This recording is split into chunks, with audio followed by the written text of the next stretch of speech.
नमस्कार. परळी पंचायत समिती गट विकास अधिकारी साहेब राजवर्धन भोसले साहेब यांना माझा थेट सवाल आहे. मनरेगा अंतर्गत वानटाकळी गावामध्ये फार मोठ्या प्रमाणामध्ये भ्रष्टाचार झालाय. आम्ही वारंवार आपल्याकडे तक्रार केली. जिओ टॅगिंग आणि मस्टर रोल सार्वजनिक केले जात नाहीत. फोटो एकाचा, नाव दुसऱ्याचे आणि अकाउंट तिसऱ्याचे. हे काय चाललंय परळी तालुक्यामध्ये? प्रशासनावर तुमची वचक राहिली आहे का? तुमच्यासारख्या सिन्सिअर अधिकाऱ्यापासून आम्ही काय अपेक्षा ठेवायची? मनरेगाचे उद्दिष्ट काय आहे? ना गावाला फायदा ना गरजू व्यक्तीला फायदा. हे चोर मंडळी आमचा कारभार बघतात. चोराच्या हातामध्ये सगळा कारभार आहे. पैसे हे लुटारू लोक लुटतात आणि गरिबाला याचा तीळ मात्र फायदा झाला नाही.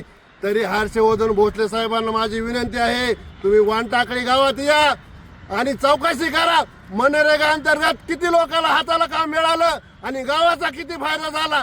मग तुमच्या लक्षात येईल आमचं गाव कुठल्या दिशेने चाललंय.